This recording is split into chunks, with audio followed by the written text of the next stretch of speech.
भगवान राम की बात करते हैं, जिनकी प्रतिमा के निर्माण के लिए नेपाल की गंडकी नदी से निकाली गई शालिग्राम शिला जनकपुर से अयोध्या के लिए रवाना हो चुकी है। इन दिनों शिलाओं के दर्शन के लिए रास्ते में लोगों का भारी हुजूम देखने को मिल रहा है। शास्त्रों के मुताबिक शालिग्राम में भगवान विष्णु का वास माना जाता है और पौराणिक ग्रंथों में माता तुलसी और भगवान शालिग्राम का जिक्र भी किया गया है और इसीलिए नेपाल में मिली इन शिलाखंडों को बहुत ही खास माना जा रहा है।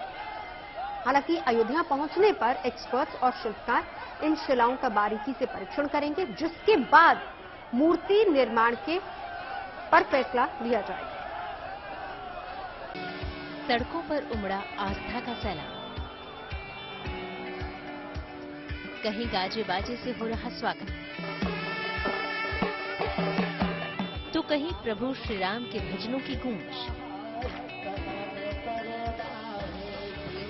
आस्था और भक्ति से सराबोर की तस्वीरें देवशिला यात्रा की हैं, जो भारत नेपाल बॉर्डर से आई। फूलों से सजे ट्रकों पर रखी इन शालिग्राम शिलाओं की एक झलक पाने के लिए राम भक्तों का हुजूम उमड़ रहा है। क्या बच्चे, क्या बुजुर्ग, क्या महिलाएं और क्या पुरुष, हर कोई इन शिलाओं के दर्शन को बेताब नजर आए। इतना ही नहीं, सड़क से गुजर रहे राहगीर भी रुक रुक कर इन शालिग्राम शिलाओं के आगे श्रद्धा से शीश झुकाते नजर आए।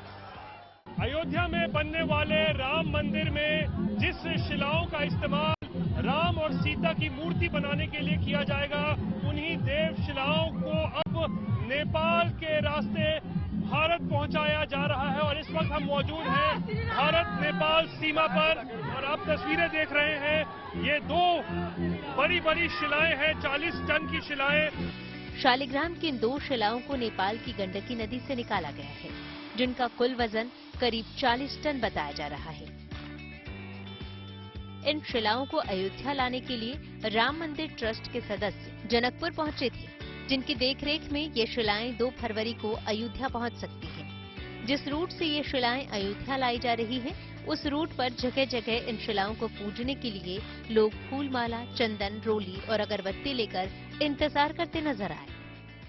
26 जनवरी को पोखरा के काली गंडकी नदी से इन दो विशाल पत्थरों को, जो देवशिलाएं जिन्हें कहा जा रहा है, इन देवशिलाओं को लेकर 26 जनवरी को ये यात्रा पोखरा से शुरू हुई थी और आज इस यात्रा के 5वें दिन देखिए अब हम भारत नेपाल सीमा से होते हुए मधुबनी के रास्ते बिहार में प्रवेश कर रहे हैं, यानी कि भारत में प्रवेश कर रहे हैं। और आप देख सकते हैं किस तरीके से जबरदस्त उत्साह चारों तरफ देखने को मिल रहा है। तमाम राम भक्त जो है वो दोनों तरफ से, चाहे वो नेपाल के रहने वाले हो या भारत की तरफ रहने वाले हो, वो हजारों की संख्या में यहाँ जुटे हैं और इन देवशिलाओं को छूने के लिए कह सकते हैं बेकरार है।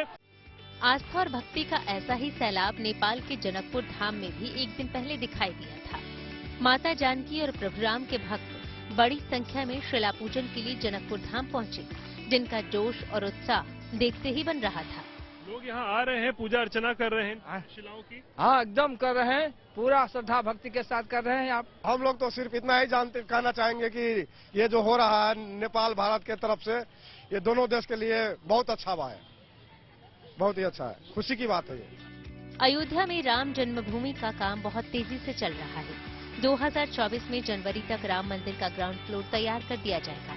ऐसे में रामलला की मूर्ति भी वक्त पर तैयार की जा सके, इसके लिए एक्सपर्ट्स और मूर्तिकारों की एक टीम बनाई गई है, जो रामलला की 5 से 5.5 फीट की बाल स्वरूप प्रतिमा बनाएंगी। जबकि मूर्ति की ऊंचाई इस तरह तय की जा रही है कि रामनवमी के दिन सूर्य की किरण सीधे रामलला के माथे पर पड़े। हालांकि नेपाल से लाई जा रही इन देवशिलाओं से प्रतिमा बनाने का फैसला एक्सपर्ट और मूर्तिकार लेंगे। रोहित कुमार सिंह के साथ bureau report, good news today. और नेपाल से इन देवशिलाओं को अयोध्या लाने का जिम्मा राम जन्मभूमि तीर्थ क्षेत्र ट्रस्ट के सदस्य कामेश्वर चौपाल को सौंपा गया है। हमारे सहयोगी रोहित सिंह ने उनसे बात की।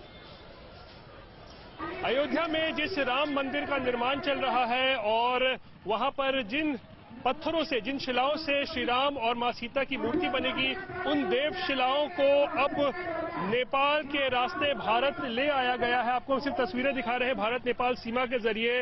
ये आप देख सकते हैं 2 बड़े ट्रक में इन देव शिलाओं को अब भारत की सीमा में प्रवेश कर गया है और अगले 2-3 दिनों में ये माना जा रहा है कि अयोध्या तक भी पहुंचेगा ये यात्रा, देवशिला यात्रा जो चल रही है। और कामेश्वर चौपाल हमारे साथ इस वक्त मौजूद हैं, जिनकी देख रेख में ये पूरा कार्यक्रम, ये पूरी यात्रा चल रही है। राम मंदिर के ट्रस्टी भी हैं। कामेश्वर जी, मंदिर निर्माण का काम तो तेजी से चल रहा है, अब लगता है ये 2 देवशिलाएं अब जब पहुंचेंगे अयोध्या तो मूर्ति निर्माण का काम भी शुरू होगा एकदम जल्द।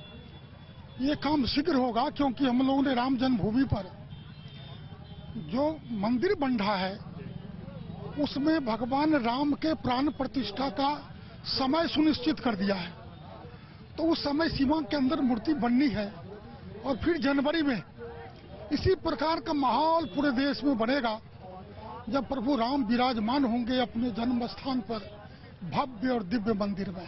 जय श्री राम। जनवरी से मतलब राम मंदिर का निर्माण पूरा हो जाएगा और लोगों के लिए खुलेगा जनवरी तक। जनवरी तक संपूर्ण मंदिर नहीं होगा, लेकिन गर्भगृह सहित जो ग्राउंड फ्लोर है उसका निर्माण हो जाएगा। वैसे मंदिर और मंदिर से जुड़े हुए सारे चीजों को करने में तो मिनिमम 5 वर्ष लगेगा, लेकिन मंदिर के गर्भगृह पर देश को भगवान को देखने का सौभाग्य प्राप्त हो जाएगा। और ये बताइए, जो देवशिलाएं हैं इसका कितना महत्व रहेगा इन मूर्तियों के निर्माण में, क्योंकि काफी विशेषज्ञों की राय लेने के बाद इन पत्थरों को चुना गया है। देखिए, हमारे यहाँ तो संपूर्ण सृष्टि मात्र में कण कण में भगवान स्वरूप देखते हैं हम। इसीलिए तुलसीदास ने कहा था, सिया राम मैं सब जग जानी, करहु प्रणाम जोर जुग पानी। तो कंकर कंकर में शंकर देखने की दृष्टि इस भारतीय संस्कृति की है, लेकिन उसमें भी हम लोगों ने कुछ खास देव का खास स्थान पर वास मानते हैं। तो जो पत्थर जा रहा है वो शालिग्राम पत्थर है, उस पत्थर को ही हम विष्णु स्वरूप मानते हैं और भगवान विष्णु का वास इस पत्थर में है, शालिग्राम पत्थर में। और भगवान राम उन्हीं के अवतार थे, तो उस पत्थर से जब बनेगा तो देश में शांति का, समृद्धि का, प्रेम का, दया का, करुणा का भाव पैदा होगा।